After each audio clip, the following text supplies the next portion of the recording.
വരാൻ സാധിച്ചത്. അത് ഈ പഠിക്കലിലാണ്. പ്രവാസി കോൺഗ്രസിന്റെ പരിപാടിയിൽ സംബന്ധിക്കുക എന്ന് പറഞ്ഞാൽ ഒരുപക്ഷെ എൻ്റെ ജീവിതത്തിലെ ഏറ്റവും നിർണായകമായിട്ടുള്ള നിയാമകമായിട്ടുള്ള ഘട്ടങ്ങളിലൂടെയൊക്കെ ഞാൻ കടന്നുപോയത് എൻ്റെ ലോകപരിചയത്തിനും എൻ്റെ വായനയ്ക്കും എൻ്റെ സാമൂഹ്യ ഇടപെടലിനുമൊക്കെ കാരണമായിട്ടുള്ള എൻ്റെ ലോകം എന്ന് പറയുന്നത് എൻ്റെ പ്രവാസ ജീവിതമായിരുന്നു. 21 വയസ്സ് പ്രായമുള്ള സമയത്താണ് ഞാൻ സൗദി അറേബ്യയിലേക്ക് പോകുന്നത്. നമ്മുടെ ലാൽ ജോസിൻ്റെ അറബിക്കഥ സിനിമയുമായിട്ട് നല്ല സാമ്യമുള്ള ജീവിതമായിരുന്നു എൻ്റെ. ഞാൻ സൗദി അറേബ്യയിലെ റിയാദിലേക്ക് പോകുന്നത് വാസ്തവത്തിൽ ഒരു ജോലി എന്ന രീതിയിൽ, ജോലി ചെയ്തേ പറ്റൂ എന്ന രീതിയിലല്ല. ഈ BJPയുടെയും RSSൻ്റെയും ഒക്കെ പ്രവർത്തനം കാരണം നാട്ടിൽ നിന്നാൽ വലിയ ബുദ്ധിമുട്ടാകുമെന്ന് എൻ്റെ അച്ഛനും അമ്മയ്ക്കൊക്കെ തോന്നിയപ്പോൾ നിർബന്ധപൂർവം ഒരു സുഹൃത്തിന് വന്ന വിസയിൽ എന്നെ സൗദിയിലേക്ക് പറഞ്ഞേക്കുക ചെയ്തു. വളരെ പെട്ടെന്നെടുത്ത തീരുമാനം. അപ്പോൾ പോകുന്നത് ബോംബെയിലെ അന്നത്തെ അന്താരാഷ്ട്ര വിമാനത്താവളത്തിൽ നിന്നാണ് പോകുന്നത്. പെട്ടെന്ന് ബോംബെയിലെത്തി വിസ സ്റ്റാമ്പ് ചെയ്യണം, സൗദി കോൺസുലേറ്റിൽ നിന്ന് സ്റ്റാമ്പ് ചെയ്യണം. അപ്പം അന്ന് പെരിന്തൽമണ്ണ മുനിസിപ്പാലിറ്റിയുടെ മുന്നിൽ നിന്ന് അക്ബർ ട്രാവൽസിൻ്റെ ഒരു ബസ്സിൽ കയറിയിട്ട്, ബെൻസി ട്രാവൽസിൻ്റെ ഒരു ബസ് കയറിയിട്ട് ബോംബെയിലേക്ക് പോവുകയാണ്. ഞാൻ അത് കാണുമ്പോൾ അറബിക്കഥയിൽ ശ്രീനിവാസനെ യാത്രയാക്കുന്നത് പോലെ എൻ്റെ സുഹൃത്തുക്കൾ അന്ന് എന്നെ യാത്രയാക്കാൻ മുദ്രാവാക്യം വിളിച്ച് യാത്രയാക്കുകയാണ്. അക്ഷരാർത്ഥത്തിൽ അതേ രംഗമാണ് അറബിക്കഥയിലുള്ളത്. പാർട്ടി മാറി എന്നേ ഉള്ളൂ, മാറിയിട്ടില്ല, 2 പാർട്ടി ഒന്നെന്നെ. എന്നെ യാത്രയാക്കുകയാണ്. ഞാൻ ബോംബെയിൽ പോയി പിന്നെ ഏകദേശം 1 മാസം കഴിഞ്ഞിട്ടാണ് സൗദി അറേബ്യയുടെ തലസ്ഥാനമായ റിയാദിൽ ഒരു പുലർച്ചെ ഒറ്റയ്ക്ക്, അതായത് 21 വയസ്സ് മാത്രമല്ല, ഞാൻ ലോകപരിചയമൊന്നുമില്ലാത്ത ഞാൻ സൗദി അറേബ്യയിലെ റിയാദിൽ പോയി ഇറങ്ങുകയാണ്. ആ റിയാദ് എന്ന് പറയുന്നത് വാസ്തവത്തിൽ റിയാദിലെ ജീവിതം എന്ന് പറയുന്നത് വാസ്തവത്തിൽ ഒരു സർവകലാശാലയിൽ പഠിച്ചതുപോലെയുള്ളൊരു ജീവിതമായിരുന്നു.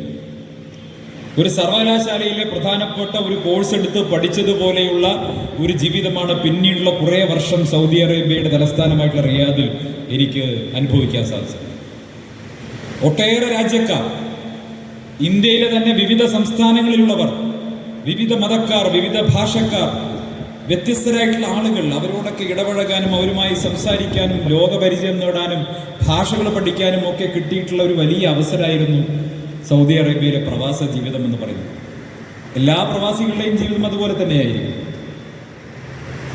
ഞാൻ പറഞ്ഞല്ലോ, എൻ്റെ കുടുംബം എന്ന് പറയുന്നത് സാമാന്യേന തരക്കേടില്ലാത്ത സാമ്പത്തിക സുസ്ഥിരതയുള്ളൊരു കുടുംബമായിരുന്നു. അമ്മ അവിടുത്തെ സ്കൂളിലെ പ്രധാന അധ്യാപികയായിരുന്നു. അച്ഛൻ ആ സമയത്ത് കേന്ദ്ര സർക്കാരിൽ നിന്ന് റിട്ടയർ ചെയ്തിട്ടുള്ള, റെയിൽവേയിൽ നിന്ന് സ്റ്റേഷൻ മാസ്റ്ററായിട്ട് റിട്ടയർ ചെയ്ത സമയമാണ്.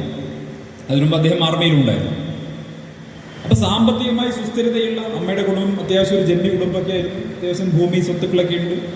അപ്പോൾ ഗൾഫിൽ പോകണം നിർബന്ധമൊന്നുമില്ല. പക്ഷേ എല്ലാ സുഖ സൗകര്യങ്ങളുടെയും ഇടയിൽ നിന്ന് സൗദി അറേബ്യയിൽ എത്തിയപ്പോൾ, റിയാദിലെത്തിയപ്പോൾ എല്ലാ പ്രിവിലേജും അനുഭവിച്ച് ജീവിച്ച ഒരാൾ മറ്റൊരു രാജ്യത്ത് ഒരു തരത്തിലുള്ള പ്രിവിലേജുകളും ഇല്ലാത്തൊരു സ്ഥലത്ത് ഒരു സാധാരണ ജോലിക്കാരനായി എത്തിയപ്പോൾ അനുഭവിക്കേണ്ടി വന്നിട്ടുള്ള ഒട്ടേറെ ജീവിത യാഥാർത്ഥ്യങ്ങളുണ്ട്. അതാണ് എന്നെ ഞാനാക്കി മാറ്റിയത്. ഞാനിപ്പോഴും ഓർമ്മിക്കുന്നൊരു കാര്യം, സൗദിയിൽ പോയിട്ട് ആദ്യത്തെ തിരുവോണം ഞാൻ ചെന്നപ്പോൾ എനിക്ക് താമസ സൗകര്യം, ഞാൻ കമ്പ്യൂട്ടർ ഷോപ്പിലാണ് പോയത് ജോലി ചെയ്യാൻ വേണ്ടിയിട്ട്. അപ്പോൾ ഞാൻ ഈ കമ്പ്യൂട്ടർ ഹാർഡ്വെയർ ഡിപ്ലോമ കോഴ്സ് കഴിഞ്ഞതാണ്, റിപ്പയർ മെയിൻ്റനൻസിൻ്റെ. അപ്പോൾ അതിൻ്റെ ഭാഗമായിട്ട് എന്താണ് പറയുക, കമ്പ്യൂട്ടർ മൊഹന്ദിസ് എന്നൊക്കെ പറഞ്ഞിട്ടൊരു വിസയാണ്, അതടിച്ചിട്ട് ഞാൻ പോയിരിക്കുകയാണ്. അവിടെ ചെന്ന് എനിക്ക് താമസമുള്ളത് റിയാദിലെ, നിങ്ങൾക്ക് പലർക്കും അറിയുന്നുണ്ടാവും, ഈ നമ്മുടെ ഒലയുടെ അടുത്ത് ഹൈൽ ബറൂദ് എന്നൊരു ഏരിയയാണ്, സുലൈമാനി. ആ ഹൈൽ ബറൂദ് ഏരിയയിൽ തമിഴന്മാരുടെ ഹോട്ടൽ ഉണ്ടായിരുന്നു, മധുര ഹോട്ടൽ. ആ ഹോട്ടൽ നടത്തുന്ന തമിഴന്മാരുടെ റൂമിൽ തന്നെയാണ് എനിക്കൊരു ബെഡ് കിട്ടിയത്. അപ്പോൾ തിരുവോണം ദിവസം വന്നു. ഞാൻ പോയിട്ട് കുറച്ച് ദിവസം കഴിഞ്ഞപ്പോൾ തിരുവോണമായി. അപ്പോൾ ഇവിടുത്തെ കേരളത്തിലെ TV ചാനലിലൊക്കെ നോക്കി കഴിയുമ്പോൾ ഗൾഫിലെ ഓണാണ് കാണിക്കുന്നത്, ദുബായിലെ ഓണം അല്ലേ, വലിയ സംഭവമാണ്. സിനിമാ താരങ്ങൾ വരുന്നു, വലിയ പരിപാടികൾ നടക്കുന്നു, ദുബായ് ഗൾഫിലെ മലയാളികളുടെ ഓണാഘോഷ പരിപാടികൾ നടക്കുന്നു. പാവ എൻ്റെ അമ്മയും അച്ഛനെയൊക്കെ കരുതിയത് മകൻ ഇപ്പോൾ ഗൾഫില് വലിയ ഏതോ പരിപാടികളൊക്കെ കണ്ടു ഓണ്ടെ. അങ്ങനെയാണല്ലോ, ഗൾഫിൽ പോയി കഴിഞ്ഞാൽ വലിയ ഓണപരിപാടിയൊക്കെ ഉണ്ടാവും, ഒരുപാട് സുഹൃത്തുക്കൾ ഉണ്ടാവും, സന്തോഷിച്ചിരിക്കായിരിക്കുന്നു കരുതിയിട്ട് തിരുവോണ ദിവസം രാവിലെ അമ്മയും അച്ഛനും കൂടി വിളിക്കുകയാണ്. അമ്മയും അച്ഛനും കൂടി വിളിക്കുകയാണ്, ഇന്ന് ഓണാണ്, നിനക്കവിടെ സദ്യയൊക്കെ കിട്ടുമോ ഉണ്ണിയെന്ന് ചോദിച്ചു. നിനക്കവിടെ സദ്യയൊക്കെ കിട്ടില്ലേ? ഞാൻ പറഞ്ഞു കിട്ടും, ഇവിടെ സദ്യയൊക്കെ ഉണ്ട്, എല്ലാ പരിപാടികളും ഉണ്ട്, നിങ്ങൾ വിഷമിക്കേണ്ട എന്ന് പറഞ്ഞു. എന്താ യാഥാർത്ഥ്യം എന്ന് പറയുന്നത്? ഈ തമിഴന്മാരുടെ ഹോട്ടലാണ് മധുര ഹോട്ടൽ. അവിടുന്ന് എനിക്കൊരു ഫുഡ് കാർഡ് ഉണ്ട്. ആ കാർഡ് ഉപയോഗിച്ചുകൊണ്ട് അവിടെ നിന്നാണ് ഭക്ഷണം കഴിക്കുന്നത്. എനിക്ക് സങ്കടം സഹിക്കാൻ പറ്റുന്നില്ല. ആദ്യമായിട്ടാണ് തിരുവോണത്തിന് സദ്യ കഴിക്കാതിരിക്കുന്നത്. എന്നെ ആരും വിളിച്ചിട്ടില്ല, എനിക്ക് അവിടെ സൗഹൃദങ്ങളൊന്നും ആയിട്ടില്ല, ആരുമില്ല. ഞാൻ ഉച്ചയ്ക്ക് സത്യത്തിൽ എൻ്റെ കിടക്കയിൽ കിടന്നുകൊണ്ട് ഞാൻ പൊട്ടിക്കരഞ്ഞു. തലയിണയിൽ മുഖം അമർത്തി പിടിച്ചുകൊണ്ട് ഞാൻ കരഞ്ഞു. അവിടെ അച്ഛനും അമ്മയും സന്തോഷത്തോടെ ഭക്ഷണം കഴിച്ചോട്ടെ എന്ന് എഴുതിയിട്ട് ഞാൻ പറഞ്ഞു, എനിക്കിവിടെ സദ്യയുണ്ട്, നിങ്ങൾ വിഷമിക്കേണ്ട, നിങ്ങൾ ഭക്ഷണം കഴിച്ചോ. ഒരു 3 മണി വരെ ഞാൻ കരഞ്ഞു. 3-4 മണിയായപ്പോൾ വിശക്കാൻ തുടങ്ങിയ സമയത്ത് ഞാൻ താഴെ ഹോട്ടലിലേക്ക് ഇറങ്ങിപ്പോയിട്ട് അണ്ണനോട് ചോദിച്ചു, അണ്ണാ സാപ്പിടുறதுக்கு എന്നെ ഇരിക്ക്, പൊറോട്ടയും മീൻ കുളമ്പ് ഇരിക്ക്, എടുക്കാൻ പറഞ്ഞു. അങ്ങനെ തിരുവോണ ദിവസം ഉച്ചയ്ക്ക് സദ്യ കഴിക്കേണ്ട ഭാര്യത്തെ കുട്ടി പൊറോട്ടയും മീൻകറിയും കഴിച്ച ഒന്നാമത്തെ സൗദി അറേബ്യയിലെ ഓണാണ് എനിക്ക് ഓർമ്മ വരുന്നത്. അങ്ങനെ പക്ഷേ അടുത്ത നമുക്കറിയാലോ, സൗദി പോയി കുറച്ച് കഴിഞ്ഞാൽ നമുക്ക് അങ്ങനെ ജീവിതാനുഭവങ്ങൾ വരും, ഭാഷ പഠിക്കും, അങ്ങനെയാണ്. ആദ്യത്തെ കുറച്ച് ദിവസം വലിയ പ്രയാസം ഉണ്ടാവും. ഈ എണ്ണം പഠിക്കും, 1 മുതൽ 10 വരെ, അഷ്റ കഴിഞ്ഞ് ഹിദാഷ്റ എണ്ണി പഠിക്കാൻ തുടങ്ങി അറബി പഠിച്ചു എന്ന്. അങ്ങനെയാണല്ലോ അല്ലേ? 1 അഷ്റ വരെ എണ്ണ എളുപ്പമാണ്. അത് കഴിഞ്ഞ് ഹിദാഷ്റ നമ്മുടെ മനസ്സിൽ എന്ന് തെളിയുക. 11 എന്ന് വരെ പറയാൻ തുടങ്ങുന്ന അന്ന് മുതൽ അറബി പറയാൻ തുടങ്ങും. പ്രശ്നമില്ല, അറബി പഠിച്ച് സംസാരിക്കാൻ തുടങ്ങി. മാത്രമല്ല, കഫീൽ കൊണ്ടുപോയിട്ട് ഡ്രൈവിംഗ് ലൈസൻസ് എടുത്ത് മൂപ്പർക്ക് സംശയം ഉണ്ടായിരുന്നു എന്നെ കൊണ്ട് കഴിയുമെന്ന്. കാരണം കോഴിക്കോട് പാലക്കാട് സൂപ്പർ നമ്മുടെ ഇതുണ്ടല്ലോ, ലിമിറ്റഡ് സ്റ്റോപ്പ് ബസ്സിലെ ഡ്രൈവർമാർ വരെ വന്നാൽ സൗദി അറേബ്യയിൽ 1 മാസം അവരെ ഡ്രൈവിംഗ് സ്കൂളിലേക്ക് അയക്കും. അവരെ കൊണ്ട് ജന്മത്തിന് ലൈസൻസ് എടുക്കാൻ പറ്റില്ല. ഞാൻ പോയി ആദ്യത്തെ ദിവസം ആദ്യത്തെ അറ്റംപ്റ്റിൽ 1 മണിക്കൂർ കഴിഞ്ഞപ്പോൾ സൗദിത്തെ ലൈസൻസ് കൈ കിട്ടി. ആദ്യത്തെ അറ്റംപ്റ്റിൽ പാസ്സായി. ഞാൻ അവിടെ ലൈസൻസ് മേടിക്കാൻ ഇരിക്കുന്ന സമയത്ത് കൗണ്ടറിൽ നിന്ന് വിളിക്കുന്നുണ്ട്, പേരെടുത്തിട്ട് സന്ദീപ് ഗോവിന്ദ വാര്യർ എന്നാണ് എൻ്റെ പാസ്പോർട്ടിലെ പേര്. മൂപ്പര് വേറെന്തോ വിളിക്കണ്ടേ, എനിക്ക് മനസ്സിലാവുന്നില്ല എന്നെയാണ് വിളിക്കുന്നത്. കുറെ കഴിഞ്ഞിട്ട് മൂപ്പര് അവിടുന്ന് പറഞ്ഞു, സദീഖ് ഇത് നിന്റെ ഫോട്ടോ അല്ലേ എന്ന് ചോദിച്ചു. അതെ, എത്ര നേരമായി നിന്നെ വിളിക്കുന്നു എന്ന് പറഞ്ഞ് അപ്പോഴാണ് മനസ്സിൽ എനിക്ക് ലൈസൻസ് കിട്ടിയിരിക്കുന്നു. ഞാൻ ആ ലൈസൻസ് കൊടുത്തുകൊണ്ട് തിരിച്ച് അപ്പം തന്നെ കഫീൽ ഒരു കാർ കൈ തരികയാണ്, പോയിക്കോ എന്ന് പറഞ്ഞു. ഞാൻ സന്തോഷത്തോടെ ആ കാറും എടുത്ത് റോഡിലോട്ട് ഇറങ്ങിപ്പോയി. കുറെ കഴിഞ്ഞ് ഞാൻ കണ്ണാടി നോക്കുന്ന സമയത്ത് എൻ്റെ കഫീൽ പുറകെ മറ്റൊരു വണ്ടിയിൽ വരുന്നുണ്ട്. ഇപ്പം കറക്റ്റ് ആയിട്ടാണോ ഡ്രൈവ് ചെയ്യുന്നത് കഫീലിന് സംശയം. ആദ്യത്തെ അറ്റംപ്റ്റിൽ തന്നെ സൗദി ലൈസൻസ് കിട്ടി. പക്ഷെ അതിനുശേഷം അവിടുത്തെ ജീവിതം എന്ന് പറയുന്നത് ധാരാളം സുഹൃത്തുക്കളെ കണ്ടെത്താൻ സാധിച്ചു, ഒരുപാട് സുഹൃത്തുക്കളെ കണ്ടെത്താൻ സാധിച്ചു. മലയാളികളായിട്ടുള്ള സുഹൃത്തുക്കളുണ്ടായി. ഒരിക്കലും മറക്കാൻ കഴിയാത്ത ഒട്ടേറെ ജീവിതാനുഭവങ്ങൾ ഉണ്ടായി. ഇടക്കാലത്ത് ജോലി നഷ്ടപ്പെട്ടു. ഞാൻ ജോലി ചെയ്തിരുന്ന സെൻട്രൽ പൂട്ടുണ്ടായി. ഞാൻ ആ സമയത്ത് ഞാൻ ഫേസ്ബുക്കിൽ 2-3 വർഷം മുമ്പ് ഫേസ്ബുക്കിൽ എഴുതിയൊരു കുറിപ്പ് ഇപ്പോൾ ധാരാളമായിട്ട് പോകുന്നുണ്ട്. കൊല്ലം പരവൂരിലുള്ള സാബു അബ്ദുൾ റഷീദ് എന്ന് പറയുന്ന എൻ്റെ കൂട്ടുകാരൻ ഒരു ജോലിയില്ലാത്ത കാലത്ത്, നല്ല വിശപ്പുള്ള, അതായത് പട്ടിണി കിടക്കുന്നൊരു കാലത്ത് 1 മാസക്കാലം അവിടെ പള്ളിയിൽ നിന്നുള്ള ഭക്ഷണം കൊണ്ടുവന്നു എന്ന സാബു അബ്ദുൾ റഷീദിനെ കുറിച്ച് എഴുതിയിട്ടുണ്ട്. ഞാൻ അതാ പറയുന്ന അറബിക്കഥ സിനിമയിലെ ആ രംഗങ്ങളുണ്ടല്ലോ, അത് മുഴുവൻ എൻ്റെ ജീവിതത്തിൽ ഉണ്ടായ രംഗങ്ങളാണ്. ഒരുപാട് പ്രവാസ ജീവിതത്തിലെ അനുഭവങ്ങൾ എന്ന് പറഞ്ഞാൽ ഒരുപാട് അനുഭവങ്ങളുണ്ട്. ചെന്ന് ആദ്യത്തെ ദിവസം നമ്മുടെ ഈ ബംഗ്ലാദേശികൾക്ക് നമ്മളോട് പൊതുവൊരു വിരോധം ഉണ്ടല്ലോ, കുറ്റം പറയാൻ പൊതുവൊരു വിരോധമുണ്ട്. ഇതറിയാം, ബംഗാളികൾക്ക് പൊതുവൊരു വിരോധമുണ്ട്.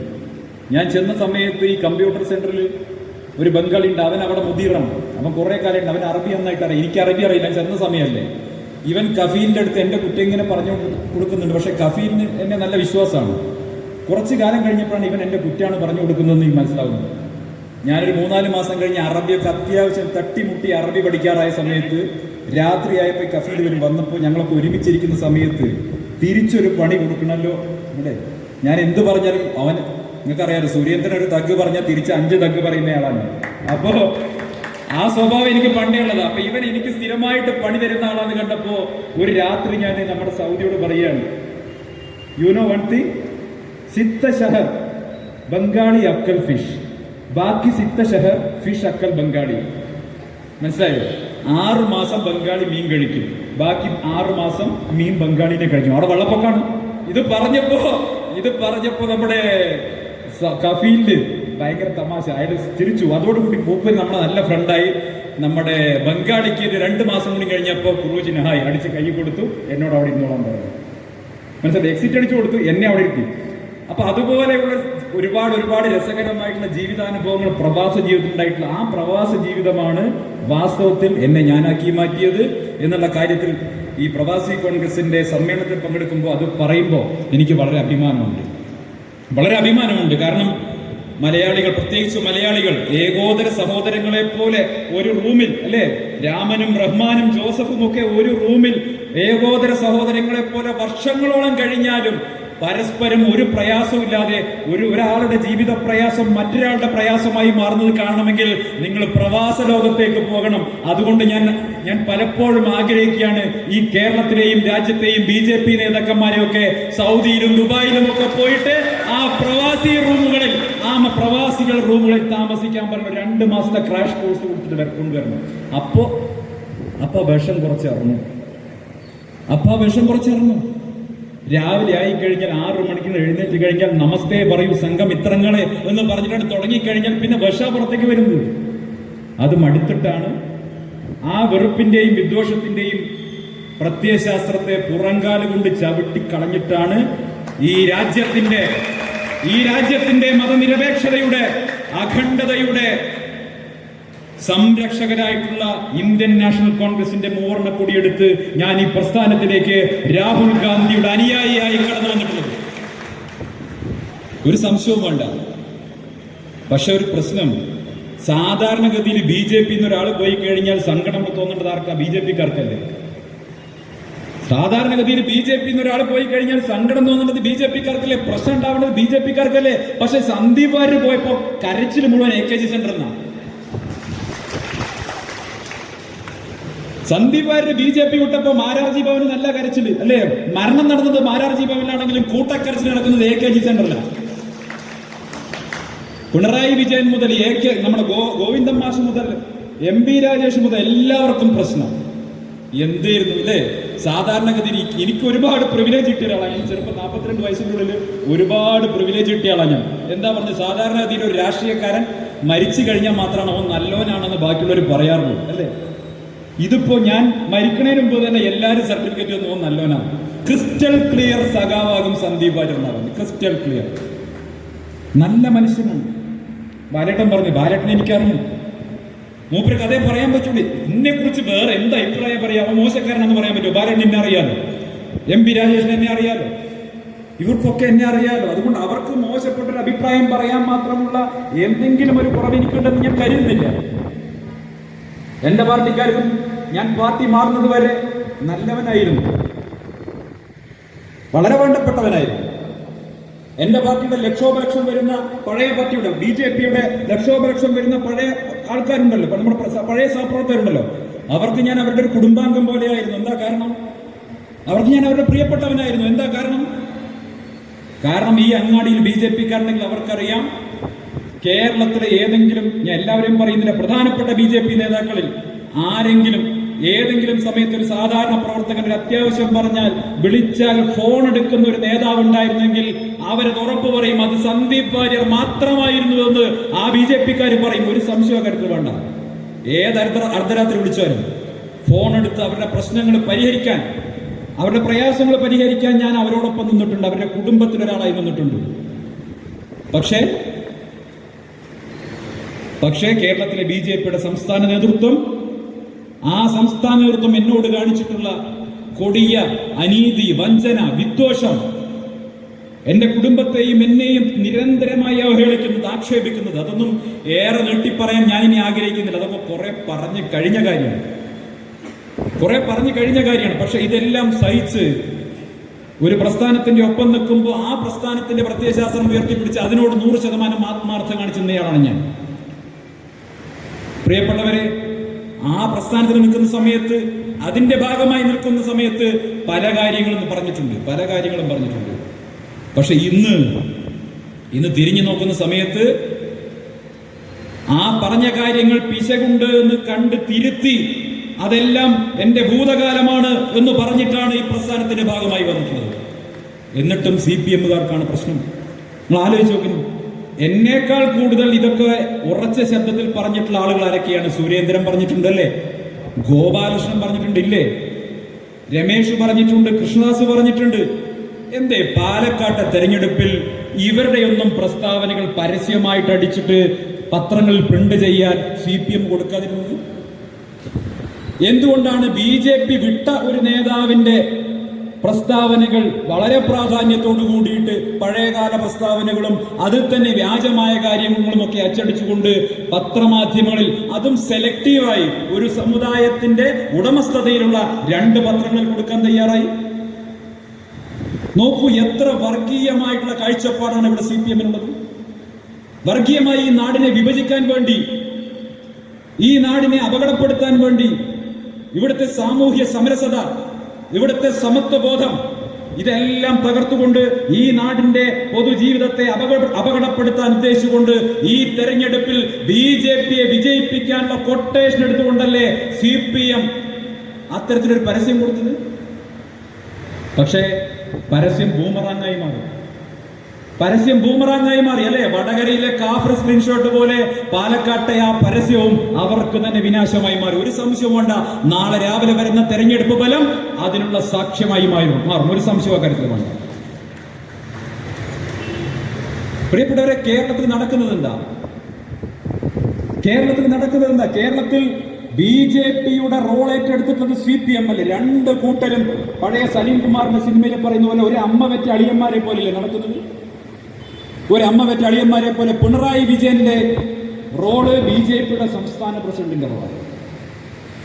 സുരേന്ദ്രന്റെ റോള് CPM-ന്റെ സംസ്ഥാന സെക്രട്ടറി റോളാണ്. 2 കൂട്ടർക്കും പൊതുശത്രു എന്ന് പറയുന്നത് ഇന്ത്യൻ നാഷണൽ കോൺഗ്രസും UDF-ഉമാണ്. 2 കൂട്ടരും തകർക്കാൻ ശ്രമിക്കുന്നത് ഈ നാടിന്റെ മതേതര നിലപാടുകളെയാണ്. 2 കൂട്ടരും തകർക്കാൻ ശ്രമിക്കുന്നത് ഈ നാട്ടിലെ മതസാഹോദര്യത്തെയാണ്. നിങ്ങൾ ആലോചിച്ച് നോക്കൂ.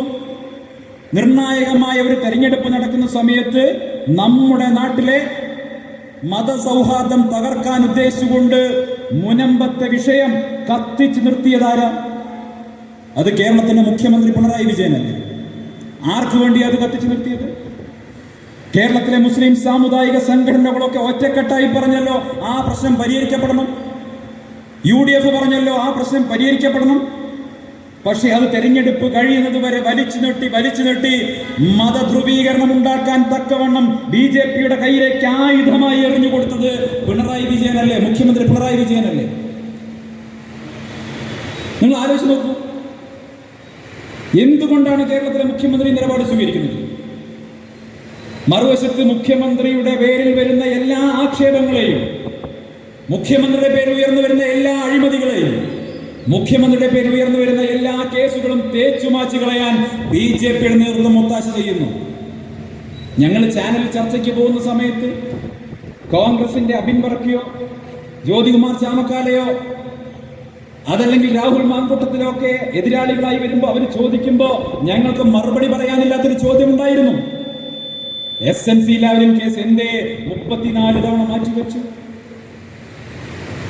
ആ ചോദ്യം ചോദിക്കുമ്പോ ഞാൻ ഈ പഞ്ചായത്തുകാരനല്ല എന്ന രീതിയിൽ ഞങ്ങൾ ഇരിക്കണം, ഞങ്ങൾ ഈ നാട്ടുകാരെ അല്ല എന്ന രീതിയിൽ ഞങ്ങൾ മറുപടി പറയാതിരിക്കണം. മറ്റെന്തെങ്കിലും വിഷയത്തിലേക്ക് ചർച്ചയെ വഴിതിരിച്ചു വിടണം. കാരണം മറുപടി വേണ്ടേ? ഈ കേരളം കണ്ട ഏറ്റവും വലിയ അഴിമതി കേസ് സുപ്രീം കോടതിയിൽ നടന്നുകൊണ്ടിരിക്കുന്ന SNC ലാവലിൻ കേസ് 34 തവണയാ മാറ്റിവെച്ചത്. 34 തവണ കേന്ദ്ര സർക്കാരിന്റെ വക്കീൽ പോകുന്നില്ല. എന്തേ പോകാത്തത്? ആരെ രക്ഷിക്കാൻ വേണ്ടിയിട്ടാ?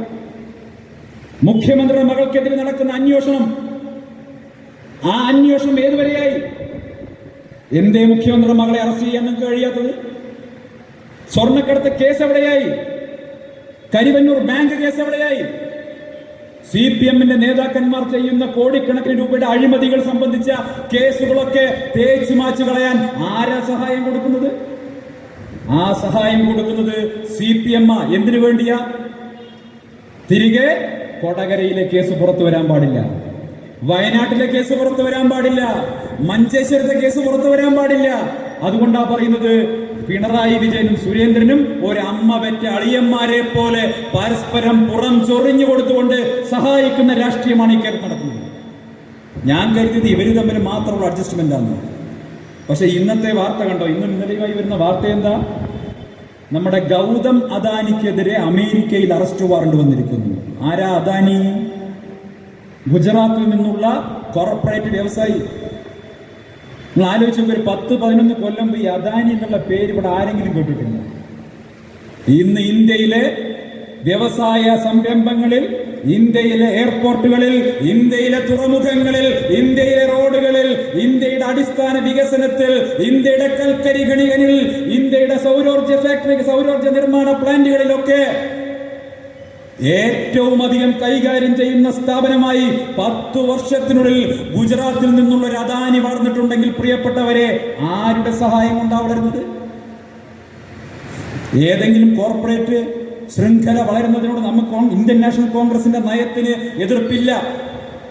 ഇന്ത്യൻ നാഷണൽ കോൺഗ്രസ് വിശ്വസിക്കുന്നത് ഈ രാജ്യത്തെ വ്യവസായ സ്ഥാപനങ്ങൾ വളരണം എന്ന് തന്നെയാണ്. പക്ഷേ വളരുന്നത് സുതാര്യമായിട്ടായിരിക്കും, അഴിമതിയുടെ ഭാഗമായിട്ടാവരുത്. ഇവിടെ അദാനിയുടെ വളർച്ച എങ്ങനെയാ ഉണ്ടായത് എന്ന് അമേരിക്കൻ കോടതിയുടെ വിധി വന്നല്ലോ.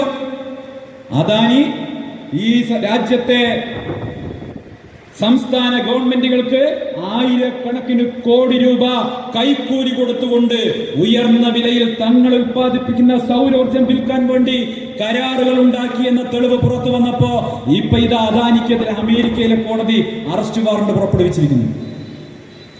ഇന്ത്യയിൽ ആരെങ്കിലും അദാനിയെ തൊടോ? ഞാൻ ചോദിക്കട്ടെ, ഇവിടെ അദാനിയുമായി ബന്ധമുള്ളത് ആർക്കാം? കരൺ അദാനി വന്നപ്പോ, ഗൗതം അദാനിയുടെ മകൻ വന്നപ്പോ മുഖ്യമന്ത്രിയെ ക്ലിഫ് ഹൗസിൽ കൊണ്ടുപോയി ഭക്ഷണം കൊടുത്തതാരാ? വിഴിഞ്ഞം പദ്ധതിയെ കുറിച്ച് എന്താ പറഞ്ഞത്? 5000 കോടിയുടെ അഴിമതി നടന്നു എന്നല്ലേ ആക്ഷേപം ഉന്നയിച്ചിരുന്നത്?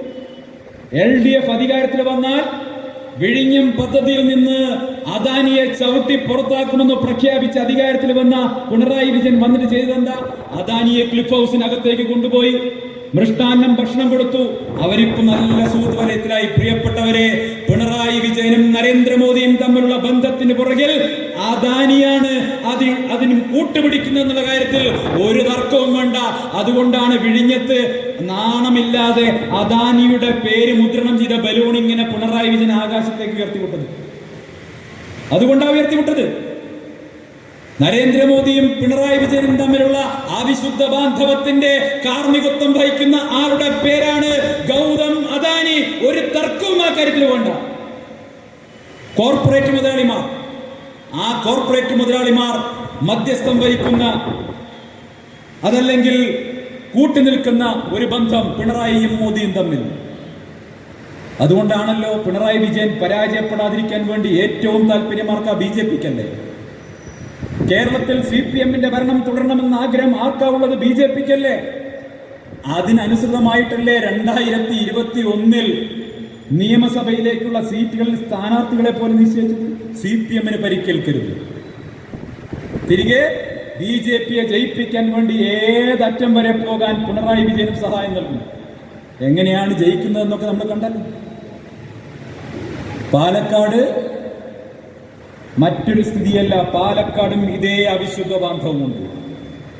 പാലക്കാടും ഇതേ അവിശുദ്ധ ബാന്ധവമുണ്ട്. ആ അവിശുദ്ധ ബാന്ധവമാണ് ഇപ്പൊ പാലക്കാട് നടന്നു വരുന്നത്. അതുകൊണ്ടാണ് ഞാൻ ചോദിക്കട്ടെ, ഈ പ്രചരണത്തിന്റെ വേളയിൽ എവിടെയെങ്കിലും, പാലക്കാട്ടെ നിയമസഭാ ഉപതെരഞ്ഞെടുപ്പിന്റെ പ്രചരണ വേളയിൽ എവിടെയെങ്കിലും മുഖ്യമന്ത്രി പിണറായി വിജയനോ CPM നേതാക്കളോ BJPയുടെ സ്ഥാനാർത്ഥിക്കെതിരെ, BJPക്കെതിരെ ഒരു വാക്ക് മിണ്ടിയിട്ടുണ്ട്? മുഴുവൻ ആക്രമണവും രാഹുൽ മാങ്കൂട്ടത്തിനെതിരെയായിരുന്നില്ലേ? മുഴുവൻ ആക്രമണവും ഐക്യ ജനാധിപത്യ മുന്നണിക്കെതിരെയായിരുന്നില്ലേ? എന്റെ പ്രസംഗം ശ്രമിച്ചുകൊണ്ടിരിക്കുന്ന പ്രിയപ്പെട്ട സഖാക്കൾ ഇവിടെയുണ്ടെങ്കിൽ, CPMമാർ ഇവിടെയുണ്ടെങ്കിൽ, മതനിരപേക്ഷതയിൽ വിശ്വസിക്കുന്ന CPMമാർ ഇവിടെയുണ്ടെങ്കിൽ, ഫാസിസ്റ്റ് വിരുദ്ധ പോരാട്ടത്തിൽ വിശ്വസിക്കുന്ന CPMമാർ എന്റെ ശബ്ദം ശ്രമിക്കുന്നുണ്ടെങ്കിൽ അവരൊരു കാര്യം മനസ്സിലാക്കണം. നിങ്ങൾ CPMന് കൊടുക്കുന്ന ഓരോ വോട്ടും വാസ്തവത്തിൽ സഹായിക്കുന്നത് BJPയെയാണ്. നിങ്ങൾ CPM-നോടൊപ്പം ചേർന്ന് നടക്കുമ്പോൾ നിങ്ങൾ വാസ്തവത്തിൽ സഹായിക്കുന്നത് BJP ആണെന്നുള്ള കാര്യത്തിൽ തർക്കമേ വേണ്ട. ഈ രാജ്യത്ത് ജനാധിപത്യം സംരക്ഷിക്കാനുള്ള പോരാട്ടത്തിൽ, ഫാസിസത്തിനെതിരെയുള്ള പോരാട്ടത്തിൽ, ഭരണഘടന ഉയർത്തിപ്പിടിക്കുന്ന തുല്യതയും അതുപോലെ തന്നെ മതസ്വാതന്ത്ര്യവും അടക്കമുള്ള നമ്മുടെ ഭരണഘടന ഉയർത്തിപ്പിടിക്കുന്ന അവകാശങ്ങൾ സംരക്ഷിക്കാനുള്ള പോരാട്ടത്തിൽ നിങ്ങൾക്ക് അണിചേരാൻ ആഗ്രഹമുണ്ടെങ്കിൽ പ്രിയപ്പെട്ട സഖാക്കളെ, നിങ്ങൾ അണിചേരേണ്ടത് ഇതാ ഇന്ത്യൻ നാഷണൽ കോൺഗ്രസിനൊപ്പമായിരിക്കണമെന്ന് പറയാൻ ഞാൻ ആഗ്രഹിക്കുകയാണ്. പിണറായി വിജയനൊപ്പം നിന്നാൽ ഒരു സംശയവും വേണ്ട, അത് സുരേന്ദ്രനൊപ്പം നിൽക്കുന്നതിന് തുല്യമാണ്. രാത്രി പിണറായി വിജയൻ പോകുന്ന സമയത്ത് സംശയം ഉണ്ടെങ്കിൽ നിങ്ങൾ പുറകിലൂടെ പോയിട്ട് ഒരു വിസിലടിച്ച് നോക്കും, മൂപ്പര് അപ്പോ സംഘദക്ഷ എന്ന് പറഞ്ഞ ഒറ്റ നിർത്താവൂ. ഒരു സംശയവും വേണ്ട, പുറകിൽ നിന്ന് വിസിലടിച്ച് നോക്കിയാൽ മതി. കാരണം എന്താ, ഈ കേരളത്തിലെ സംഘചാലക വാസ്തവത്തിൽ അത് പിണറായി വിജയനാണ്. കേരളത്തിലെ സംഘപരിവാറിന്റെ നേതാവ് അത് പിണറായി വിജയനാണ്. സംഘപരിവാർ എന്താഗ്രഹിക്കുന്നോ അത് മുഴുവൻ നടപ്പാക്കി കൊടുക്കും. ഇവിടെ മുനമ്പം വിഷയം കത്തിച്ചു നിർത്തണോ അത് പിണറായി നടപ്പാക്കി കൊടുക്കും. ഇവിടെ മറ്റെന്തെങ്കിലും തരത്തിൽ സംഘപരിവാറിന് ഇടപെടാൻ വേണ്ട സാമൂഹ്യ പരിസരം ഒരുക്കി കൊടുക്കണോ അത് പിണറായി വിജയൻ നടപ്പാക്കി കൊടുക്കും. ശബരിമല ഉൾപ്പെടാതല്ലേ, അല്ലേ? ആലോചിച്ച് നോക്കൂ, 1.5 മാസക്കാലം ഇപ്പൊ എന്തേ പറയാത്തത്? ഞങ്ങളൊക്കെ അതിനുവേണ്ടി തെരുവിൽ സമരം ചെയ്തവരാ. ശബരിമല സമരകാലത്ത് ബിന്ദു അമ്മിണിയും കനകദുർഗയും ശബരിമല സന്നിധാനത്ത് ലക്ഷക്കണക്കിന് വരുന്ന വിശ്വാസികളുടെ ഹൃദയത്തെ മുറിവേൽപ്പിച്ചുകൊണ്ട് സന്നിധാനത്ത് കയറിയപ്പോ പ്രിയപ്പെട്ടവരെ, ഗുരുവായൂരിൽ മമ്മിയൂർ ക്ഷേത്രത്തിന് മുന്നിൽ OK വാസു മലബാർ ദേവസ്വം ബോർഡിന്റെ പ്രസിഡന്റായി സത്യപ്രതിജ്ഞ ചെയ്യുന്ന ചടങ്ങിൽ കടകംപള്ളി സുരേന്ദ്രനെ കരിങ്കൊടി കാണിച്ചപ്പോ CPM-കാരും പോലീസും ചേർന്ന് കാല് തല്ലിയൊടിച്ച് എന്നെ ആശുപത്രിയിലാക്കിയിട്ടുണ്ട്. ആ ഫോട്ടോ എടുത്തിട്ടാണ് ഇപ്പൊ BJP-ക്കാർ സോഷ്യൽ മീഡിയ പ്രചരിപ്പിക്കുന്നത്. എടോ, BJP-യിലെ സൈബർ വിഭാഗത്തിലുള്ള ആളുകളുണ്ടല്ലോ, നിങ്ങൾക്ക് ഒന്നുമില്ലെങ്കിൽ ചുരുങ്ങിയ പക്ഷം നിങ്ങൾ ഏറ്റവും ആദ്യം തല്ലുകൊണ്ട വ്യക്തിയുടെ പേരാണ് സന്ദീപ് വാര്യർ. പോലീസ് പിടിച്ചുകൊടുത്ത് CPM-കാർ തല്ലി ഓടിച്ചായിരുന്നു. കഴുത്തിലൂടെ ലാത്തിയിട്ട് കുരുക്കി എന്നെ വലിച്ചടച്ചു കൊണ്ടുപോകുന്ന ചിത്രം പിറ്റേന്ന് മനോരമയുടെ 1-ാം പേജിലുണ്ട് എന്ന് ആ ചിത്രം പ്രചരിപ്പിച്ച് എനിക്കെതിരെ അപവാദ പ്രചരണം BJP-ക്കാരും CPM-കാരും മനസ്സിലാക്കണം. എന്റെ കഴുത്തിലൂടെ ലാത്തിയിട്ട് കുരുക്കിയ ശേഷം എന്റെ കാല് ചവിട്ടി ഒടിക്കുക ചെയ്തു. അതിനുശേഷം 1 മാസം കഴിഞ്ഞപ്പോ വടക്കുന്നാഥ ക്ഷേത്ര മൈതാനത്ത് നരേന്ദ്രമോദി പ്രധാനമന്ത്രി വരുന്ന യുവമോർച്ചയുടെ സംസ്ഥാന സമ്മേളന വേദിയിൽ ആമുഖ പ്രഭാഷണം നടത്താൻ എന്നെ നിയോഗിച്ചപ്പോ പ്രിയപ്പെട്ടവരെ, പ്രധാനമന്ത്രി വരുന്ന വേദിയിൽ സ്ട്രെച്ചസ് എടുത്ത് കയറാൻ പറ്റാത്തതുകൊണ്ട് എന്റെ കാലിലെ പ്ലാസ്റ്റർ വെട്ടിക്കളഞ്ഞ് ആ ചികിത്സ മുഴുവനാവുന്നതിന് മുമ്പ് ആ വേദിയിൽ കയറി 1 മണിക്കൂർ പ്രസംഗിച്ചവനാണ് ഞാൻ. എന്നിട്ട് ഇപ്പൊ സന്ദീപ് മോശക്കാരൻ 25 ദിവസം മുമ്പെയാണ് സുരേന്ദ്രൻ പോസ്റ്റ് ഇട്ടത്. എന്താ പോസ്റ്റ് ഇട്ടത്? സന്ദീപ് വാര്യർക്കെതിരെ ഏഷ്യാനെറ്റ് കൊടുത്ത കേസിൽ പാട്ടപ്പിരിവ് നടത്തേണ്ടി വന്നാലും സന്ദീപ് വാര്യർക്ക് വേണ്ടി പാർട്ടി കേസ് നടത്തും. 20 ദിവസം കഴിഞ്ഞപ്പോൾ സന്ദീപ് വാര്യർ അങ്ങേറ്റം മോശക്കാരൻ, എനിക്കെതിരെ ഇല്ലാത്ത എനിക്ക് കുറ്റമില്ല. എന്തൊക്കെയാണ്? കൊലപാതകം, ബലാത്സംഗം, മോഷണം. കേരളത്തിൽ ഇനി എനിക്കെതിരെ ഇല്ലാത്ത ഒന്നുമില്ല. ആക്ഷേപ പോലെ നിങ്ങൾ ദേവാസുര സിനിമയിൽ നമ്മുടെ മോഹൻലാലിന്റെ ക്യാരക്ടർ നീലണ്ണ പറഞ്ഞ വിശേഷ പൊട്ടങ്ങൾ ഏറെ ഉണ്ടല്ലോ, നിങ്ങൾ ഒരുപാട് ഇനിയും ചാത്തി തരുന്നറിയാം. അതിനൊക്കെ ഒരു പുല്ലിന്റെ വില പോലും കൽപ്പിക്കാതെയാണ് സന്ദീപ് ഈ മൂവർണ്ണ കൊടി എടുത്ത് വന്നിട്ടുള്ളത്. മനസ്സിലായല്ലോ? ഒരു പുല്ലിന്റെ വില പോലും ഞാൻ കൽപ്പിച്ചിട്ടില്ല. നിങ്ങളുടെ കയ്യിൽ എല്ലാ സംവിധാനങ്ങളും ഉണ്ടല്ലോ. ED ഉണ്ട്, IT ഉണ്ട്, കേന്ദ്രത്തിന്റെ NIA ഉണ്ട്. നിങ്ങൾക്ക് ആർജവമുണ്ടെങ്കിൽ നിങ്ങളുടെ കൈവശമിരിക്കുന്ന മുഴുവൻ ഏജൻസികളെയും വെച്ചുകൊണ്ട് സന്ദീപിനെതിരെ അന്വേഷണം നടത്തും. ഇനി വേണമെങ്കിൽ UAP ആയിട്ട് 6 മാസം എന്നെ തിഹാർ ജയിലിലേക്ക് അയക്ക്, എന്നിട്ട് അന്വേഷണം നടത്ത്. പക്ഷേ എനിക്ക് ഈ രാജ്യത്തെ ഭരണഘടനയിൽ വിശ്വാസമുണ്ട്, കോടതിയിൽ വിശ്വാസമുണ്ട്. പ്രിയപ്പെട്ടവരെ, ആ കോടതിക്ക് മുന്നിൽ സത്യം തെളിയിച്ച് പുറത്തോട്ട് ഇറങ്ങി വരുന്ന സന്ദീപ് വാര്യരുണ്ടല്ലോ, സുരേന്ദ്ര, നിങ്ങൾക്ക് ആ സന്ദീപ് വാര്യരെ തടയാൻ കഴിയില്ല എന്നാണ് എനിക്ക് പ്രഖ്യാപിക്കാനുള്ളത്. നിങ്ങൾക്ക് തടയാൻ കഴിയില്ല. എനിക്ക് ആർജവമുണ്ട്. ഇറങ്ങി വരുന്ന സമയത്ത് ഞാൻ ചോദിച്ചു, ഞാൻ പാർട്ടി വിട്ടതുപോലെ പാർട്ടി വിടാൻ സുരേന്ദ്രന് ധൈര്യം ഉണ്ടാവും? ഞാൻ പാർട്ടി വിട്ടതുപോലെ പാർട്ടി വിടാൻ ഗോപാലകൃഷ്ണന് ധൈര്യം ഉണ്ടാവോ? ഞാൻ പാർട്ടി വിട്ടതുപോലെ പാർട്ടി വിടാൻ രമേശിന് ധൈര്യം ഉണ്ടാവോ? ഞാൻ പാർട്ടി വിട്ടതുപോലെ പാർട്ടി വിടാൻ കൃഷ്ണദാസിന് ധൈര്യം ഉണ്ടാവോ? ധൈര്യം ഉണ്ടാവില്ല. എന്താ കാര്യം? അവരുടെ കൈകളിൽ പാപക്കറ ഉണ്ട് എന്നുള്ള കാര്യത്തിൽ എനിക്കൊരു സംശയവും ഇല്ല. എന്താ ഞാൻ ചെയ്ത തെറ്റ്? എന്താ ഞാൻ ചെയ്ത തെറ്റ്? കൊടകര കൊഴൽപ്പണ കേസിലെ ധർമ്മരാജന്റെ കോൾ ലിസ്റ്റിൽ പേരില്ലാതെ പോയി എന്നുള്ളതാണ് സന്ദീപ് വാര്യർ ചെയ്ത തെറ്റ്. അതൊരു തെറ്റാണെങ്കിൽ ആ തെറ്റ് ഞാൻ ചെയ്തിട്ടുണ്ട് എന്ന് തുറന്നു പറഞ്ഞുകൊണ്ടാണ് പറയുന്നത്. ഞാൻ അത്തരക്കാരുമായി ബന്ധപ്പെട്ടിട്ടില്ല. ആ അത്തരക്കാരുമായി മുഴുവൻ ബന്ധപ്പെട്ടിട്ടുള്ളത് BJPയുടെ സംസ്ഥാന പ്രസിഡന്റ് അടക്കമുള്ളവരാണ്, അദ്ദേഹത്തിന്റെ മകനടക്കമുള്ളവരാണ്, അന്നത്തെ പാർട്ടിയുടെ നേതാക്കന്മാരാണ്. ഞാനല്ല ബന്ധപ്പെട്ടിട്ടുള്ളത്. അതുകൊണ്ട് തന്നെ ആർജവത്തോടു കൂടിയാണ് ഈ വേദിയിൽ വന്നിട്ടുള്ളത്. ഞാൻ ഈ പാർട്ടിയിലേക്ക് കടന്നു വരുമ്പോൾ പലരും പറഞ്ഞു, എന്താണ് അധികാരം മോഹിച്ചു പോയി. എടോ, അധികാരം മോഹിച്ച് ഇന്നത്തെ കാലത്ത് ആരെങ്കിലും കോൺഗ്രസ് പോയി? ഈ പാർട്ടി 15 കൊല്ലായി ഇന്ത്യയിൽ ഭരണത്തിലില്ല, 10ാമത്തെ കൊല്ലായി കേരളത്തിലെ ഭരണത്തിലില്ല, ഞങ്ങളുടെ പാലക്കാട് മുനിസിപ്പാലിറ്റിയിൽ പോലും ഈ പാർട്ടി ഭരണത്തിലില്ല.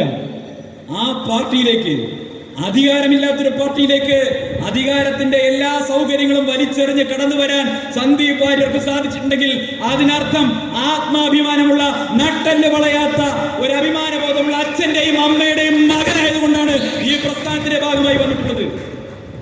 എനിക്ക് നിങ്ങളുടെ ഒരു സുഖ സൗകര്യവും വേണ്ട, എനിക്ക് നിങ്ങൾ തരുന്ന ഒരു പ്രിവിലേജും വേണ്ട.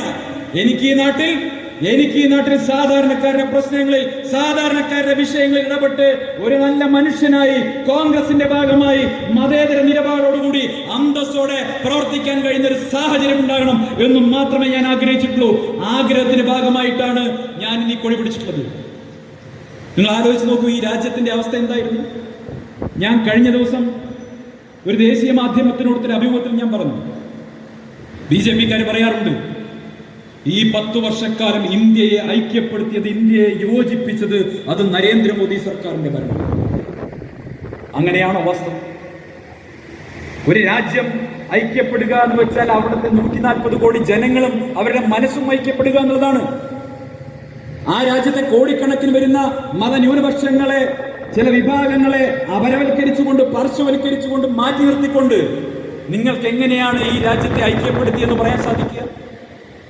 പക്ഷെ പ്രിയപ്പെട്ടവരെ, 10 വർഷക്കാലം ഈ നാട്ടിൽ 3/2 ഭൂരിപക്ഷത്തോടുകൂടി അപ്രമാദിത്വം കാണിച്ചൊരു ചക്രവർത്തിയെ പോലെ നരേന്ദ്രമോദി വിരാജിനായപ്പോൾ പോലും ഈ രാജ്യത്ത്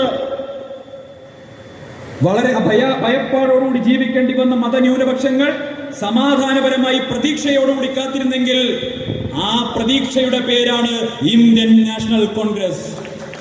ആ പ്രതീക്ഷയുടെ പേരാണ് രാഹുൽ ഗാന്ധി. ആ പ്രതീക്ഷയുടെ പേരാണ് ഇന്ത്യ മുന്നണി. ഒരു തർക്കമോ കാര്യത്തിൽ വേണ്ട. ഇന്ത്യൻ ജനാധിപത്യത്തിന്റെ ഒരു സേഫ്റ്റി വാൾവായിട്ടാണ് കഴിഞ്ഞ 10 വർഷക്കാലം ഇന്ത്യൻ നാഷണൽ കോൺഗ്രസ് പ്രവർത്തിച്ചത്. ഒരു സേഫ്റ്റി വാൾ. നോക്കൂ, അതല്ലെങ്കിലുള്ള അവസ്ഥ എന്താണ്? എല്ലാ ഏകാധിപത്യ രാജ്യങ്ങളിലും, എല്ലാ ഓട്ടോക്രാറ്റിക് സ്റ്റേറ്റുകളിലും ഉണ്ടാകുന്ന എല്ലാ ആഭ്യന്തര കുഴപ്പങ്ങളും ഉണ്ടാകാൻ പര്യാപ്തമായിട്ടുള്ള ഒരു സാമൂഹിക പരിസ്ഥിതി ഇവിടെ BJP ഉണ്ടാക്കിയില്ലേ? എന്നിട്ടും എന്തേ ആ സാമൂഹിക പരിസ്ഥിതി ഇവിടെ ഉണ്ടായില്ല? എന്തുകൊണ്ട് ഇവിടെ ആഭ്യന്തര സംഘർഷങ്ങളിലേക്ക് പോയില്ല? എന്തുകൊണ്ട് ഇവിടുത്തെ ഭയവിഹ്വലരായ മതന്യൂനപക്ഷങ്ങൾ ഇന്ത്യയുടെ ജനാധിപത്യത്തിലും ഭരണഘടനയിലും വിശ്വാസം അർപ്പിച്ചു? നിയമത്തിന് മേൽ നിയമങ്ങൾ കൊണ്ടുവന്ന്, കരിനിയമങ്ങൾക്ക് മേൽ കരിനിയമങ്ങൾ കൊണ്ടുവന്ന്, ലെജിസ്ലേഷന് മേൽ ലെജിസ്ലേഷൻ കൊണ്ടുവന്ന് ഈ രാജ്യത്തെ മതന്യൂനപക്ഷങ്ങളെ ഭീതിയിലാഴ്ത്തിയപ്പോഴും അവർക്കൊരു പ്രതീക്ഷയുണ്ടായിരുന്നു. ഇന്നല്ലെങ്കിൽ നാളെ ഒരു പുലരിയിൽ ഇന്ത്യൻ നാഷണൽ കോൺഗ്രസ് വീണ്ടും ഈ രാജ്യത്ത് അധികാരത്തിൽ വരും. അങ്ങനെ വരുന്നൊരു സുദിനത്തിൽ നമ്മളെല്ലാവരും ഒരുമിച്ച് പഴയതുപോലെ സാഹോദര്യത്തോടെ എല്ലാവരും ഒരുമിച്ച് ജീവിക്കുന്ന ഒരു കാലഘട്ടം വീണ്ടും ഉണ്ടാകും. ആ പ്രതീക്ഷയാണ് കോൺഗ്രസ് എന്ന് പറയുന്ന സേഫ്റ്റി വാൾ. ആ പ്രതീക്ഷയാണ് രാഹുൽ ഗാന്ധി. എനിക്കറിയാം, ഓരോ നിമിഷവും ഓരോ ദിവസവും നേരം പുലരുമ്പോൾ BJPയുടെ സൈബർ വിങ് പരിശോധിക്കുന്നത് അല്ലെങ്കിൽ കണ്ടെത്തുന്നത് ഇന്നത്തെ ദിവസം രാഹുൽ ഗാന്ധിക്കെതിരെ എന്താക്ഷേപം നടത്താം, ഇന്നത്തെ ദിവസം രാഹുൽ ഗാന്ധിക്കെതിരെ എന്ത് അപവാദ പ്രചരണം നടത്താം എന്ന് ചിന്തിച്ചുകൊണ്ട് ഓരോ ദിവസവും പുലരുമ്പോ ഗവേഷണം നടത്തിക്കൊണ്ടിരുന്ന BJPയുടെ സൈബർ വിഭാഗം, IT വിഭാഗം, അവിടുന്ന് പടച്ചുവിടുന്ന രാഹുൽ ഗാന്ധിക്കെതിരെ പടച്ചുവിടുന്ന ആക്ഷേപങ്ങൾ. 10 വർഷക്കാലം ഭരണമില്ല. നിങ്ങൾ ആലോചിച്ച് നോക്കൂ, 10 വർഷക്കാലം നിരന്തരം അവഹേളനങ്ങൾ ഏറ്റുവാങ്ങി. നിരന്തരം ആക്ഷേപങ്ങൾ ഏറ്റുവാങ്ങി ഒരു മനുഷ്യനെ ദ്രോഹിക്കാവുന്നതിന്റെ ആക്ഷേപിക്കാവുന്നതിന്റെ അങ്ങേത്തല ചെയ്തതിനു ശേഷവും ഒരു മനുഷ്യൻ നടക്കുകയാണ്. കന്യാകുമാരിയിൽ നിന്ന് ത്രിവർണ്ണ പതാക കയ്യിലേന്തിക്കൊണ്ട് ഒരു മനുഷ്യൻ നടന്നു നീങ്ങിയപ്പോ ആ മനുഷ്യന് പുറകിൽ ജനസാഗരമായി ലക്ഷാവധി ജനങ്ങൾ അണിനിരന്ന് കാശ്മീർ വരെ നടന്നപ്പോ പ്രിയപ്പെട്ടവരെ, ആ നടത്തമുണ്ടല്ലോ, ഭാരത് ജോഡോ യാത്രയുണ്ടല്ലോ, ആ യാത്രയാണ് ഇന്ത്യക്ക് പ്രതീക്ഷ നൽകിയത്. ആലോചിച്ച് നോക്കൂ, 10 വർഷക്കാലമൊക്കെ നിരന്തരമായി ഇത്തരം ആക്ഷേപം നേരിട്ടാൽ നമ്മൾ ആരെങ്കിലും പിന്നെ പൊതുപ്രവർത്തന രംഗത്ത് ബാക്കിയുണ്ടാവും? നിൽക്കാൻ കഴിയും. പക്ഷേ അവിടെയും ഞാനൊന്ന് തളർന്നു പോയാൽ തളർന്നു പോകുന്നത് ഈ രാജ്യമായിരിക്കും എന്ന ചിന്തയോടുകൂടി ശ്രീ രാഹുൽ ഗാന്ധിയും ഇന്ത്യൻ നാഷണൽ കോൺഗ്രസും സധൈര്യം മുന്നോട്ട് പോയി. ഒരു സംശയവും വേണ്ട പ്രിയപ്പെട്ടവരെ, നമ്മൾ ശരിയായ പാതയിലാണ് മുന്നോട്ട് പോകുന്നത്. ഇന്ത്യൻ നാഷണൽ കോൺഗ്രസ് മുന്നോട്ട് പോകുന്നത് ശരിയായ പാതയിലാണെന്ന് ഞാൻ ഇന്ന് അടിയുറച്ച് വിശ്വസിക്കുന്നു. ഈ രാജ്യത്തെ ഏകാധിപത്യ ശക്തികളിൽ നിന്ന് മോചിപ്പിക്കാൻ, ഈ രാജ്യത്തെ ഒരു ഓട്ടോക്രാറ്റിക് സ്റ്റേറ്റ് ആവുമെന്ന് തടയാൻ, ഈ രാജ്യത്തെ ഒരു മതരാജ്യമാവുമെന്ന് തടയാൻ, ഈ രാജ്യത്തെ മതന്യൂനപക്ഷങ്ങൾക്ക് ഭയവിഹുലരല്ലാതെ ജീവിക്കാനുള്ള സാഹചര്യം ഉണ്ടാക്കാൻ വേണ്ടി ഇന്ത്യൻ നാഷണൽ കോൺഗ്രസ് അധികാരത്തിൽ തിരിച്ചു വരുന്ന ഒരു കാലഘട്ടം അത് അനധിവിദൂരമല്ല എന്ന് ഞാൻ നിങ്ങളോട് ഉറച്ചു പറയാൻ ആഗ്രഹിക്കുകയാണ്. പ്രിയപ്പെട്ടവരെ, ഈ രാജ്യത്ത് കോടിക്കണക്കിന് വരുന്ന ജനങ്ങൾ നിങ്ങൾ ആലോചിച്ച് നോക്കും. നമ്മൾ ആരെങ്കിലും രാവിലെ എണീക്കുന്ന സമയത്ത് മറ്റൊരു മതവിഭാഗക്കാരനെ ആക്ഷേപിക്കണമെന്നോ കുറ്റം പറയണമെന്നോ അതല്ലെങ്കിൽ അവന്റെ ജീവിതത്തിൽ ഇടപെടണമെന്നോ ആഗ്രഹിച്ചിട്ടാണോ ജീവിക്കുന്നത്? അല്ല. പ്രത്യേകിച്ച് കേരളം എന്ന് പറയുന്നത് നമ്മുടെ സംസ്ഥാനം എത്ര മനോഹരമാണ്. നമ്മുടെ അന്തരിച്ച P.T. തോമസ്, അദ്ദേഹത്തിന് ഏറ്റവും പ്രിയപ്പെട്ട പാട്ടുണ്ടായിരുന്നല്ലോ, ചന്ദ്രകളഭം അല്ലെ? ആ പാട്ടിൽ പറയുന്നത് പോലെ ഈ മനോഹര തീരത്ത് വരുമോ ഇനിയൊരു ജന്മം കൂടി എന്ന് നമ്മളൊക്കെ പറയുന്ന ആ മനോഹരമായ പാട്ട്, ആ പാട്ടിന്റെ പശ്ചാത്തലമായിട്ടുള്ള കേരളം എന്ന് പറയുന്ന ഈ പ്രകൃതി മനോഹരമായ ഭൂമി, ഇവിടെ ഹിന്ദുവും ക്രിസ്ത്യാനിയും മുസ്ലിമും ഒക്കെ പരസ്പരം ഇടകലർന്ന് ജീവിക്കുന്ന ഈ മനോഹരമായ ഭൂമി എന്തിനാണ് ഇവിടെ കാലുഷ്യം വെറുതെ ഇറക്കിവിടുന്നത്? എന്തിനാണ് മനുഷ്യരെ ഭിന്നിപ്പിക്കുന്നത്? ഞാൻ ഇത്രയേ പാർട്ടികളിൽ ചോദിച്ചിട്ടുള്ളൂ.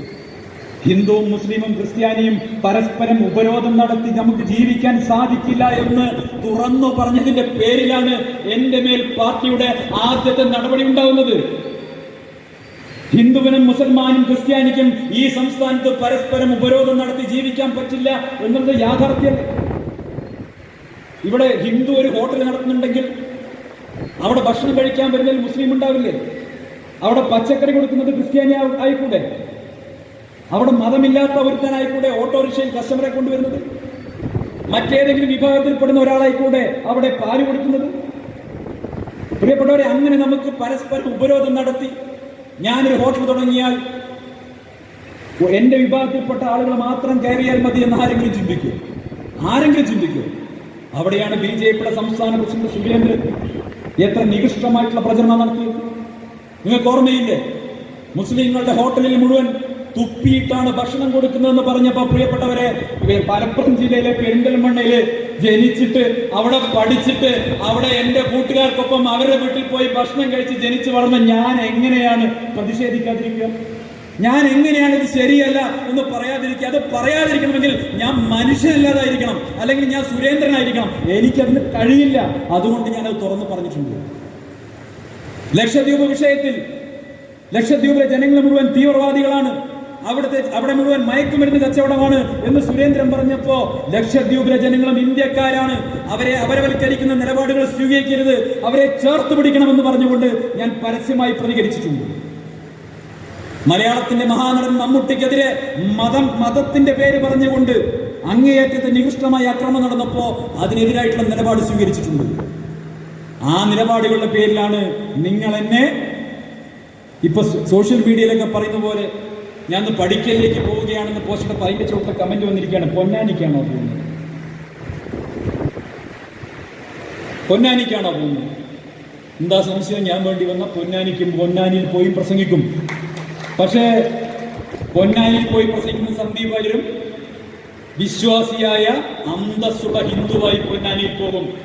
അത് സംഘപരിവാറിന്റെ ഹിന്ദുവായിട്ടല്ല, ബാപ്പുജിയുടെ ഹിന്ദുവായി, സനാതന ഹിന്ദുവായി, കോൺഗ്രസുകാരായ ഹിന്ദുവായി പോകും. ഒരു സംശയവും വേണ്ട. അല്ലാതെ സംഘപരിവാർ വിഭാവനം ചെയ്യുന്ന അന്യമത പരമത വിദ്വേഷം വിളമ്പുന്ന ഹിന്ദുവായിട്ട് സന്ദീപ് പോവില്ല. കോൺഗ്രസുകാരനായിട്ടുള്ള ഗാന്ധിയൻ ഹിന്ദുവായിട്ട്, സനാതന ഹിന്ദുവായി പോകും. അഭിമാനത്തോടെ പോകും. എന്താ സംശയം? എന്താ തർക്കം? അതുകൊണ്ട് പ്രിയപ്പെട്ടവരെ, ഞാൻ ഏറെ ദീർഘിപ്പിക്കുന്നില്ല.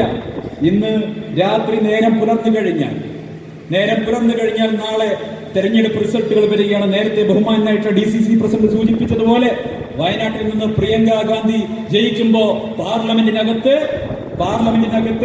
രാഹുൽ ഗാന്ധിക്കൊപ്പം ഈ രാജ്യത്തെ ജനാധിപത്യത്തെയും ഈ രാജ്യത്തെ തുല്യ ഭരണഘടനയെയും സംരക്ഷിക്കാനുള്ള ആ പോരാട്ടത്തിന് കരുത്തു പകരുന്ന ഒരു വിജയം നാളെ വയനാട്ടിൽ നിന്നുണ്ടാകും. ഒരു സംശയവും വേണ്ട.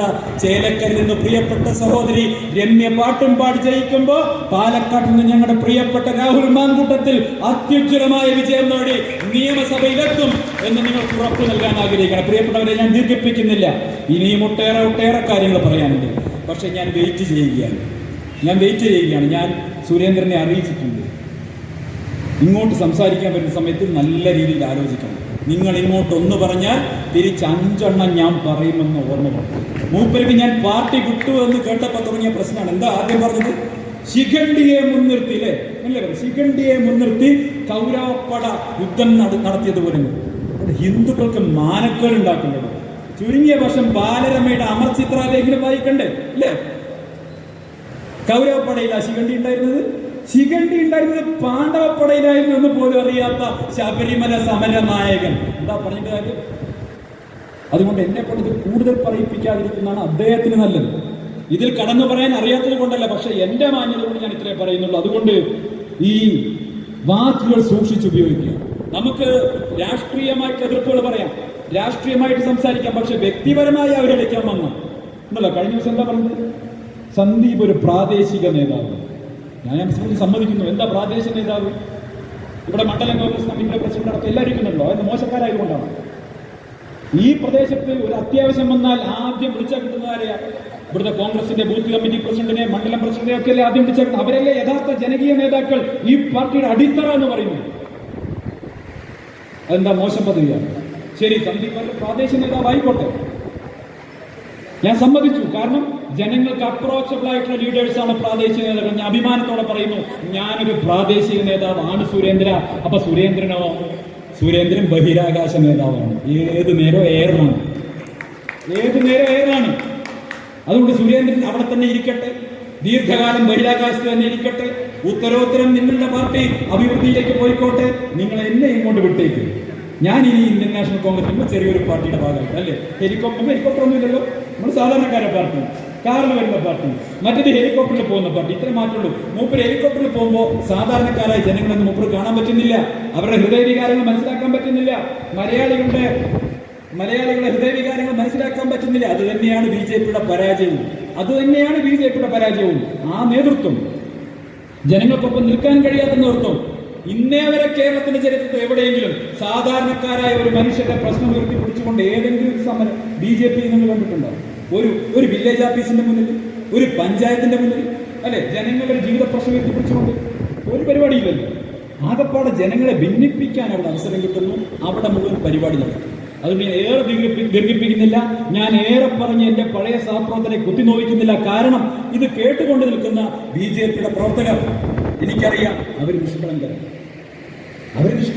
കൂലിപ്പണിയെടുത്ത് വൈകുന്നേരം വരെ കൂലിപ്പണിയെടുത്ത് കിട്ടുന്ന പണം കൊണ്ട്, ആത്മാർത്ഥത കൊണ്ട് പോസ്റ്റർ ഒട്ടിക്കുന്നു, കൊടി പിടിക്കുന്നു, മുദ്രാവാക്യം വിളിക്കുന്നു, നേതാക്കന്മാരെ പറഞ്ഞാൽ പോയി തല്ലുകൊള്ളുന്നു, തല്ലു കൊടുക്കുന്നു, കേസിൽ പ്രതിയാവുന്നു, പ്രതിയായി കഴിഞ്ഞാൽ പിന്നെ നേതാക്കന്മാരെ വിളിച്ചാൽ ഫോൺ കൊടുക്കുന്നു. അങ്ങനെയുള്ള പാവങ്ങളാണ്. അവരെല്ലാവരും തെറ്റിദ്ധരിപ്പിക്കപ്പെട്ടു, അവരെല്ലാവരും ഈ ബ്രെയിൻ വാഷിങ്ങിന് വിധേയമായി നിൽക്കുന്ന പാവങ്ങളാണ്. ഇന്നല്ലെങ്കിൽ നാളെ ആ KJP എന്ന് പറയുന്ന, കേരളത്തിൽ പ്രവർത്തിക്കുന്ന KJP എന്ന് വിളിക്കപ്പെടുന്ന കൊടകര ജനതാ പാർട്ടിയിൽ നിന്ന് മോചനം നേടിക്കൊണ്ട് അവരും എന്റെ പാത തിരഞ്ഞെടുത്തുകൊണ്ട് ഈ ഇന്ത്യൻ നാഷണൽ കോൺഗ്രസിലേക്ക് വരും. ഈ ജനാധിപത്യ പ്രസ്ഥാനത്തെ ശക്തിപ്പെടുത്തുമെന്ന പ്രതീക്ഷയോടുകൂടി ഇന്നിവിടെ വന്നുയർന്ന, എന്നെ ശ്രദ്ധിക്കാൻ വന്നുയർന്ന മുഴുവൻ ജനങ്ങൾക്കും അഭിവാദ്യങ്ങൾ അർപ്പിച്ചുകൊണ്ട് ഞാൻ അവസാനിപ്പിക്കുന്നു. ജയ് ഹിന്ദ്.